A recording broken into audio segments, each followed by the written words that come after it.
Hello there. Thank you so much for joining us.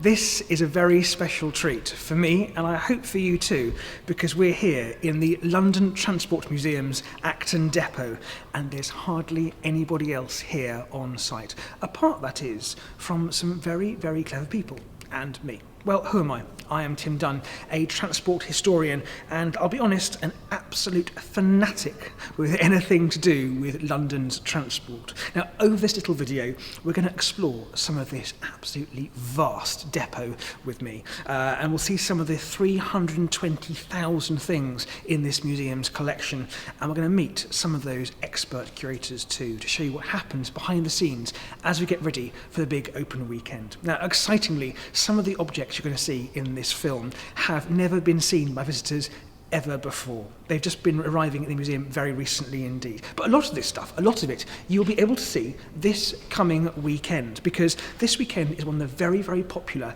Acton Depot open weekends, and this weekend's theme is actually Love Your Line. Now, Love Your Line celebrates the District, Victoria, Jubilee and Overground lines.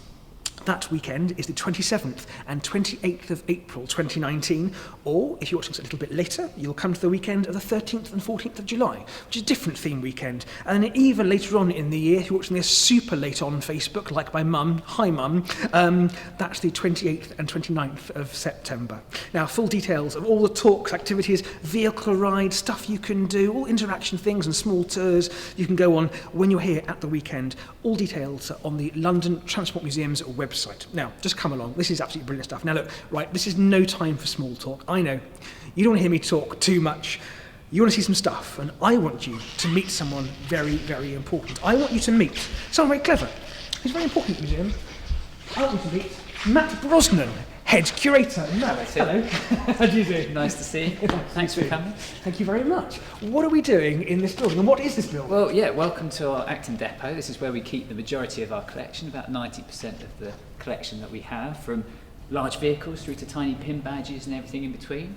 And we're standing in the bus shed of the depot at the moment, so we've got a fantastic array of vehicles, about 80 heritage vehicles in our collection, and they range from this kind of very early example of a horse-drawn bus from 1881. This yellow one here. Garden seat bus. Sorry, garden seat bus. What's a garden seat bus? The particular format of the seats on the top deck, which basically had a back that you could sort of rotate so that you could switch around and face your fellow friends as you were travelling and that kind of thing. So it was named after the kind of format of the seating on the top deck, and it's a beautiful vehicle, late 19th century, very typical of the kind of vehicles that you saw on the streets of Victorian London. And this is an example of the first mass-produced motor bus. So this is the kind of vehicle that was replacing horse-drawn vehicles in 1911 and onwards. This is the B-type bus, and these were requisitioned as well for First World War service between 1940 and 1980. And we've got some other examples of that era of bus as well. This is a slightly later bus, K-type, from the 1920s. A bit bigger. Yeah. Slightly different design. Obviously, again, with the iconic red livery of the London General Omnibus Company.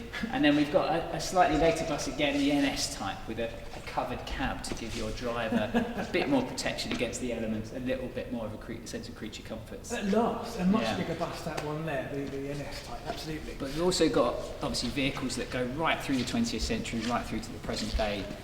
We've got, obviously, this fantastic example alongside us. Well, yeah, I mean, I jumped off this one just a minute ago, and of course, most of the buses around us are red, the kind of classic London red, but this one here is green. Why is this one green? This is a great example of a green line bus. So these were operated by London Transport on pleasure excursions for people going to the countryside immediately around the Greater London area. So these were, right through the middle part of the 20th century, people could get on one of these and go to places in Hertfordshire, other parts of the home counties, to see somewhere nice. And this is a really exciting example because it's RM2, it's the second prototype Routemaster bus, and again in this beautiful sort of green livery. It's lovely, wonderful stuff. But looking very similar to RM2 is this one. What's this one? This is RM1, so this is even more iconic. It this is the very first Routemaster prototype.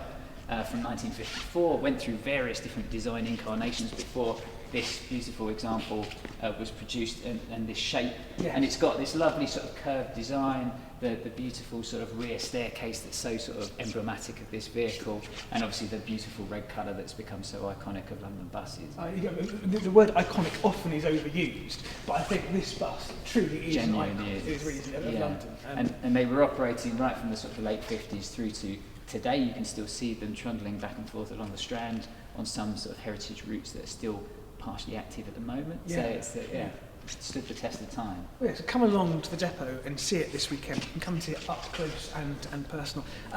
Looking a little similar, but a bit of a surprise to me, is this one. It's kind of this other blinged up bus that is definitely not a Routemaster, I'm told. This is the RT type. So not this an is, RM type. No. So this is another bus that was operating at a similar time to the Routemaster from the 1950s through to the 70s. But this one was repainted gold for the Queen's Jubilee celebrations in 2002. It's very It's splendid. been used on various sort of events and had a kind of new life after that point as well. That's lovely. It's a wonderful thing. Again, you can come and see this at the depot. All these buses are here on display. Matt, thank you very much indeed. We'll catch up with you see you shortly. Yes, see you shortly. And now we're going to take a little wander through a veritable jungle of buses. I'm going to walk backwards, as was advised not to in my health and safety briefing earlier. But you can see single-decker buses here, you can see double-decker buses and more single-decker buses, and we've got buses that helped pick up other buses when they broke down. There is so much stuff in here, some new wonderful big things. Now, behind me actually is actually a very unusual thing. You do not see them like this anymore. They do not make trams like that, double-decker trams. Now, these wonderful stately galleons used to sail the streets of London upon rails, but alas, they're all gone now, sadly, on the central streets of London.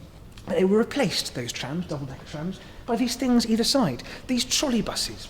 Now, these trolley buses used wires, a bit like the ones they used to use for trams that went across, and they were kind of easier to maintain. There were no tracks to maintain. Now, of course, we all know that trams have had a resurgence in South London, round Croydon. Trolley buses have not yet had that resurgence. Perhaps their time has yet to come. Who knows? Anyway, we'll go to the depot here, and either side of me you can see more trams, more buses, and over here, a Waterloo and City Line car. There is only one of those left, and it is here, and it looks really rather like some sort of Doctor Who character, I always think. More buses you'll see, and now onto the trains, the tube trains. Oh, the tube trains. And look inside. I can see curator Georgia Morley. Hello, Georgia Morley.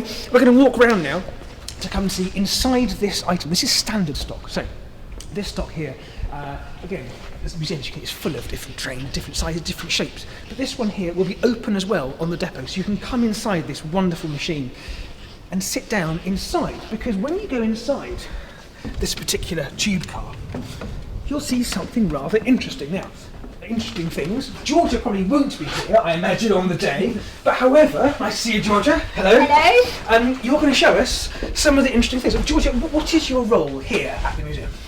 So I'm a curator at London Transport Museum, but I have an area of specialism in Maquette, which is all around us. It is all around us and looking glorious, absolutely. What is Maquette? So Maquette is a tough woolen fabric. It comes from the French word for carpet, so it's a little bit strange that we're sitting on carpet, but there's a reason for that. So it's very durable and hard wearing, and its colours and patterns disguise signs of dirt, wear and tear. Right, okay. And I can see us around now. There are sort of different patterns of Maquette around us. Yeah.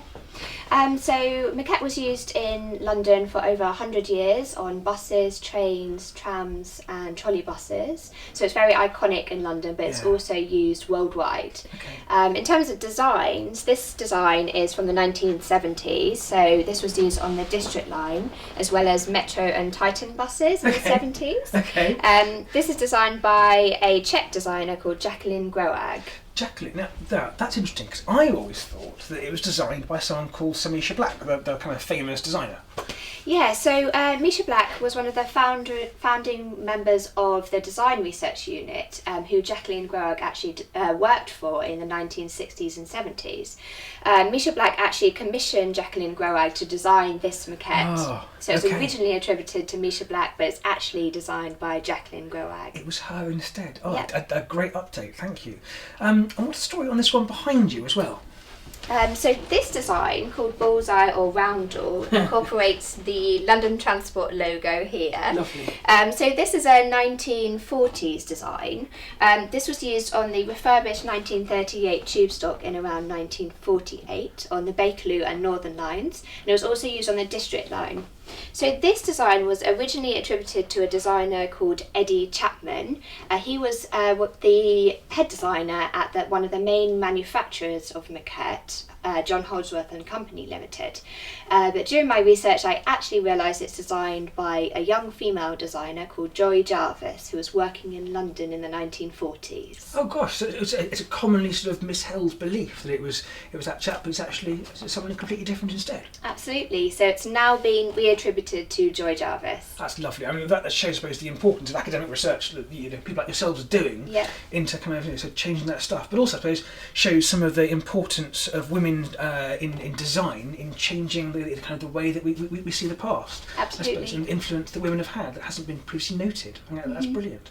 I mean, some of this stuff, of course, is, I think, iconic. We've said it several times today, but the icons we're seeing along here, some of the stuff is famous. I mean, I can see you are wearing very snazzy socks there in the same pattern as that. I am, yes. So you can get socks and scarves and furniture in London Transport Museum shop. Yes. In fact, I have one of my favourite possessions is my Maquette style scarf, which I feel I should wear because, of course, Love Your Line this weekend does feature District Line as one of the 4 lines it's featuring, I suppose. And this feels appropriate.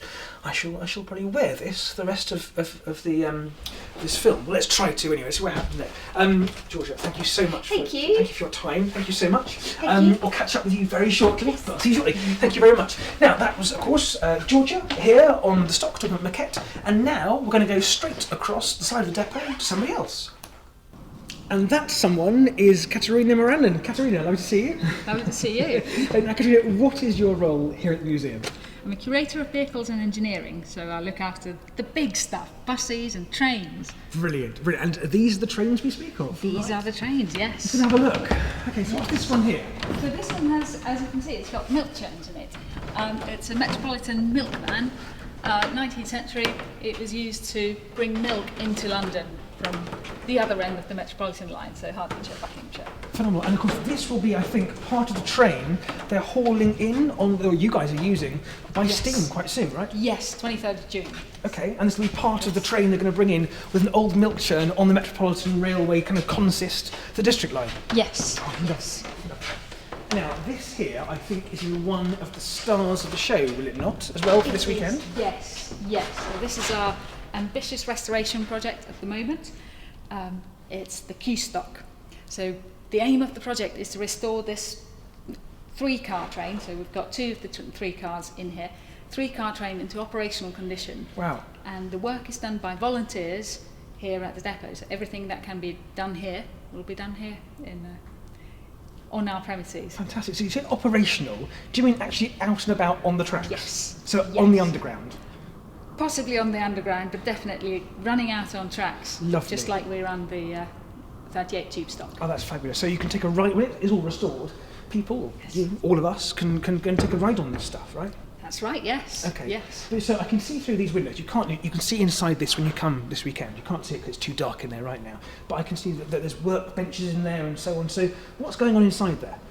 So this is the car that we're currently working on. Mm-hmm. We've restored the cab. We've wired pretty much most of the things. The doors are nearly working. The lights are working. So there's various things that the volunteers have been putting together and making work, and yes, you'll even be able to try some of it possibly. Ooh. Or see some of it at the open weekend. How exciting. So if you compare this car to the next one along, which is also part of the Q stock, right? Because you've got some of the cars in here.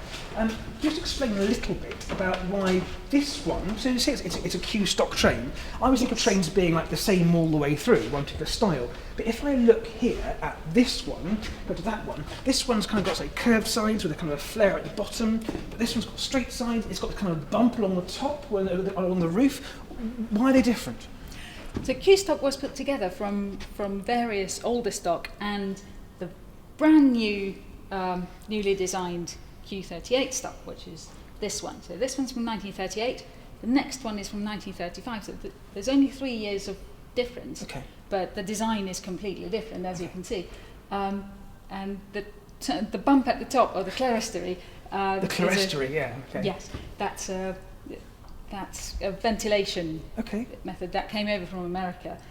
And these ones, and the oldest cars in the Q stock, which were from 1923, had the clerestories on them. So there's Q23s, Okay. 27s, 31s, and 35s. Gosh. So all those ran together with these. They were modified with air-operated doors, and these ones look modern, but actually were quite old underneath. But a huge hodgepodge of stuff. So I guess if people want to help out, and see this stuff running out on the system again and be part of that, what can people do? People, all of us who are watching at home, what can we do to help out this phenomenal project?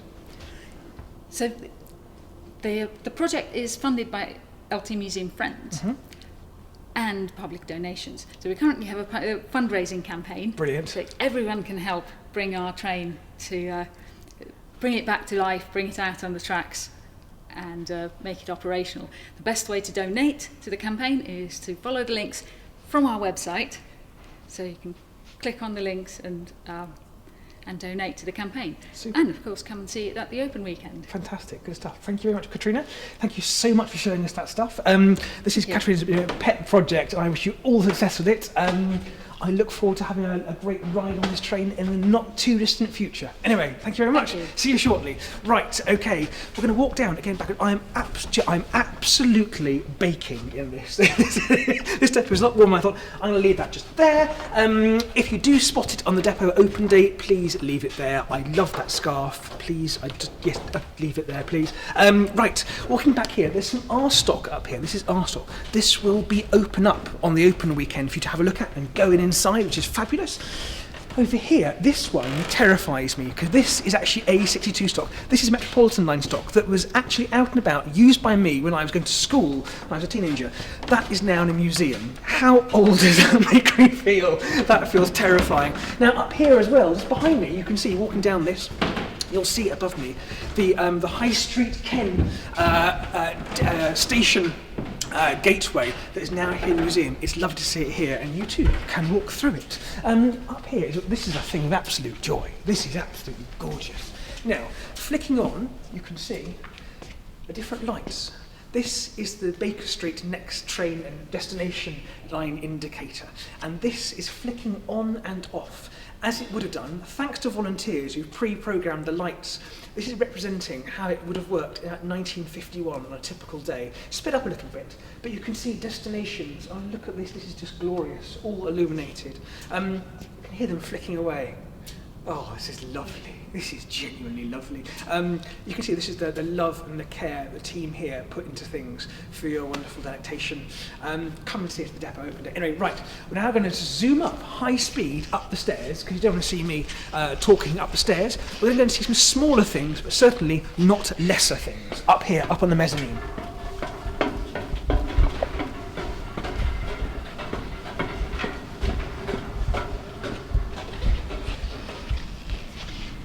And slow down again. And right, over here, we say the icon. I've said this word several times, but here is another icon of London. Here you can see the geographic maps of the early Metropolitan Railway and district lines as they evolved through into the underground railways that we know today, into those Beck maps that we've seen, more like line diagrams rather than maps. The complete evolution all the way through this stuff. This is absolutely lovely. And you too can come and see this stuff. Down there is a whole Lego map of the underground network, which has been brought into the collection. It was on display out around the network, but it's now here if you have a look at it. And an actual tube map made in Lego. And there's so many lovely things you can see, details and things that you'd never expect. Stuff that really nerdy stuff, frankly, that I love. Stuff you can see like here. A station you've never heard of, Nightingale Lane. That's because it never opened in Nightingale Lane. Sorry, I'm just out of breath. This has been done in one take. Just run up the stairs. I'm exhausted. This is now Clapham South Tube Station. It never opened in Nightingale Lane, but you can see how how the different lines changed and extended. There's closed stations down street, one of those ghost stations you can now visit sometimes, part of Hidden London tours. It's phenomenal. Now, we're going to walk around here. because there are more than just maps up here on the mezzanine. So much more than maps, more icons. I mean, stuff like there's roundels and so many familiar things that you've probably seen before. A little bit like head curator Matt Brosnan. Hello, Matt. Hello again. Hello again. How you doing? All right. Right. What have we got here, Matt? We've got, actually we were just talking about maps. This is the kind of iconic Harry Beck 1933 underground map. Glorious. That was kind of reinventing the way the map was designed and interpreted by passengers travelling around the network. Exactly, H.C. Beck in the corner. And it's the diagrammatic approach that we're so familiar with today with the current tube map that we see in tube stations today. The only real sort of geographical element is a kind of interpretation of where the River Thames is. The rest is all just diagrammatic. It's, making it clear where the different lines are, where the interchange points are, and making sense of it for passengers on the network. Lovely. And that was also kind of relating to the kind of wider grouping of objects we've got here. So we've got some poster artwork and printed posters, again, very much part of London Transport's kind of more integrated identity and kind of a really interesting approach to art and design. So this is a really early 1908 artwork for one of the first kind of posters designed for London Transport as a kind of more integrated company. And it's by John Hassell, a contemporary illustrator at the time, again showing a map in the kind of wall of a station and a policeman, slightly large policeman, and it's basically all about sort of saying to passengers, you can actually navigate your way around yourself. There's a map there on the wall, you're in a station environment that's familiar with the tiling, with the kind of look and feel of the station, and you don't need to ask a policeman or an authority figure, you can just navigate away seamlessly around the network. Yeah. Obviously that wasn't technically true because the map was quite difficult to interpret, but you have the Beck map that comes into the 1930s and makes things a bit more understandable. But you said this is original art. This is actually an original artwork. This isn't just a copy of a poster. This is the original painting, and I can see here they've actually it's really stuck the actual map on and painted over it. Yeah, we're very lucky to have a fantastic artwork collection which visitors can see on sort of bite-sized tours on the open weekend, which is quite a lot of the artworks are preparatory for posters and kind of give you an interesting insight into that design process. And talking about posters, we have two really beautiful 1930s ones, again from our fantastic poster collection. One by Edward McKnight Calfer, an American-born artist who became a really prominent designer for London Transport from the 30s and 40s. And another one from 1938 by Man Ray, another American-born designer and photographer.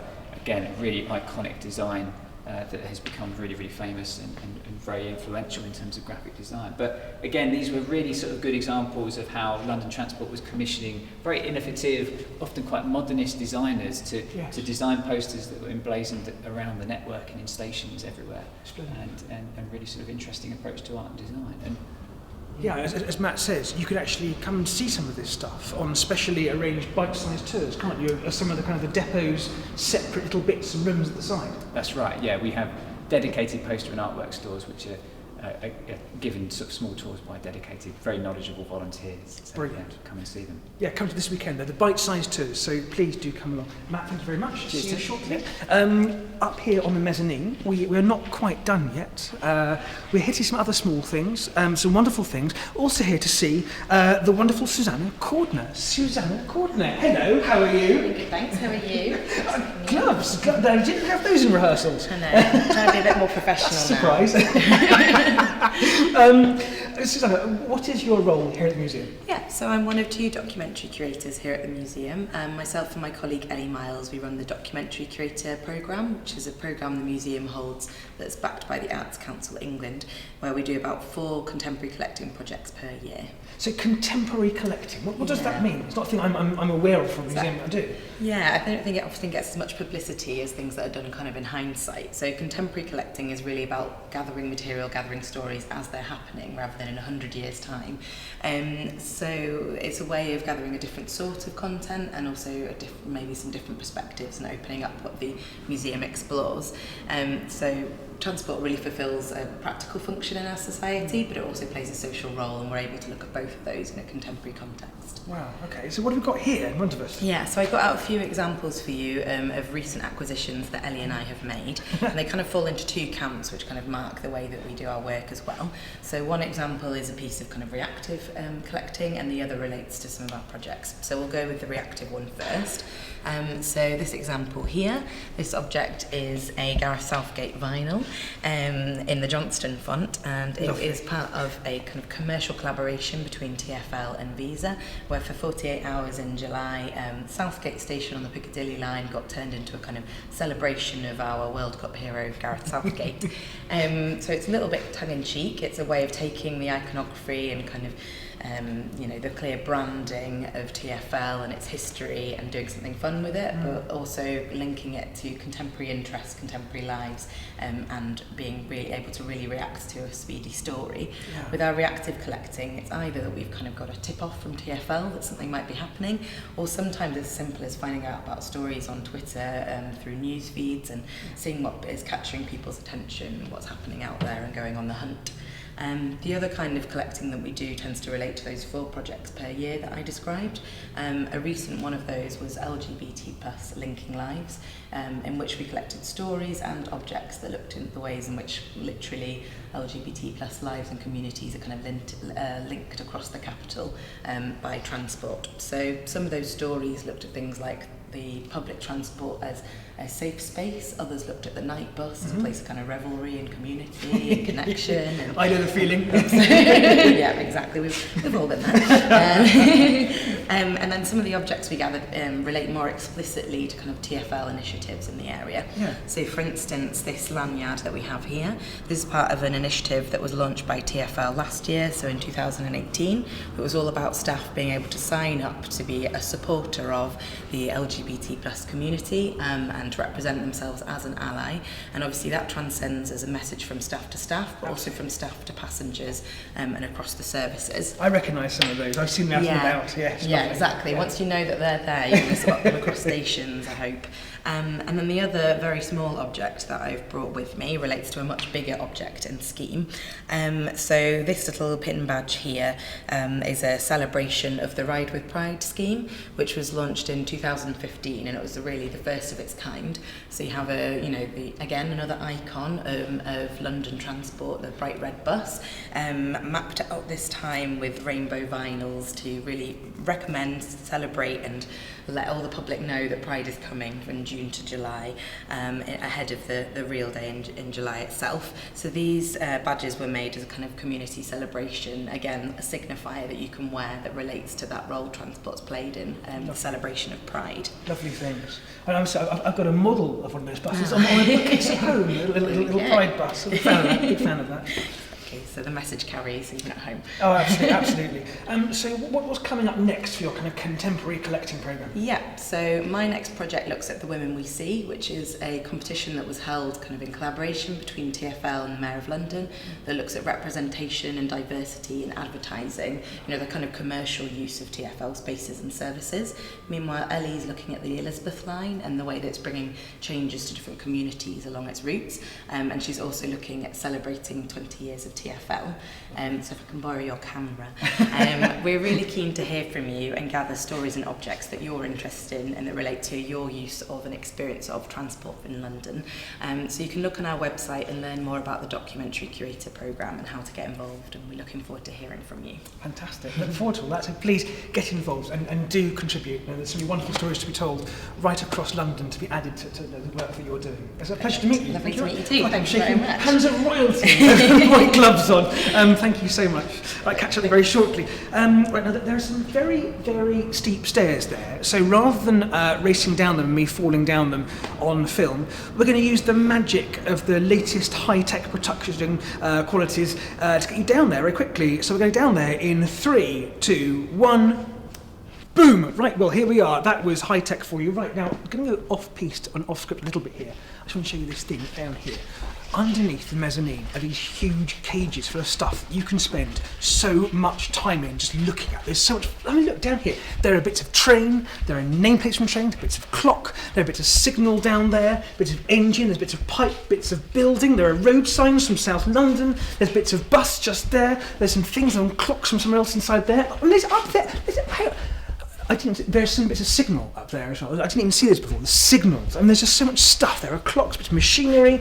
But the really interesting bit I really wanted to show you, going off piste, was this. All the architectural models of all these stations. So down here, if you ever wanted to see how a tube station fits together, you can see it here. It's a cut-through, a cutaway of how a tube station fits together. That is King's Cross Tube Station, an underground station, beneath the great King's Cross St Pancras. Stuff as well over here. There's cut-throughs of Bank Station and Travelator from the 1960s. There's trains here that never got launched. The space train, a really clever concept. And over here, if you're watching this on the internet, you probably are on Facebook, I imagine, on the internet. This is what TfL used before it had a website. This finished when the TfL website started. This is the old timetable system. This has the old timetables from November 2002, which is when they stopped doing kind of timetables using floppy disks and things. And this is the last of its kind. So that is what happened before the website for tfl.gov.uk.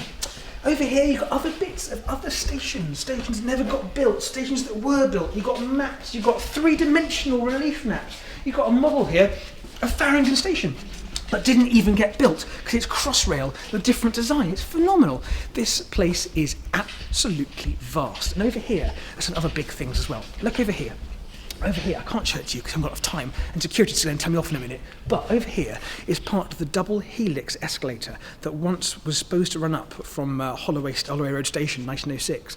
It kind of got launched but didn't because it was frankly too dangerous. It kind of operated, it was so terrifying, they were never allowed to let passengers go on it. Anyway, bits of it are there, a spiral escalator. Now over here as well, you can see things like signalling equipment. And over the weekend, you're going to have people here, volunteers from the Friends, showing you how this stuff actually works, how trains were signalled, and indeed still are signalled in some parts around the network of London's transport systems. It's just vast, this place. It's absolutely vast, and there's so much wonderful stuff. Anyway, right, we are now pretty much out of time of this quite frankly frantic race around the depot with my expert curator team behind me, who have been absolute superstars, and it turned out have found my scarf, thankfully, as well. I am exhausted, and if I'm exhausted, you must also be exhausted just watching this stuff. That was such a rapid trip around the depot. What I'd really like you to do, and I'm sure the team here would love you to do as well, is to make sure that instead you take this depot at your own pace, at your own time, and you come along and you visit this coming weekend and come and look at all the things. There's rides going on, there's activities, there's sideshows, there are kind of rides going on, you can ride on stuff, and there's guided tours. There's so much going on. You just have to come and visit the Love Your Line weekend. It really is fascinating. So all it remains to be done now is to first of all thank this wonderful team for being brilliant curators and wonderful, wonderful team, but also thank you for watching, and I do hope we see you all here at the depot very, very soon. Goodbye. Bye.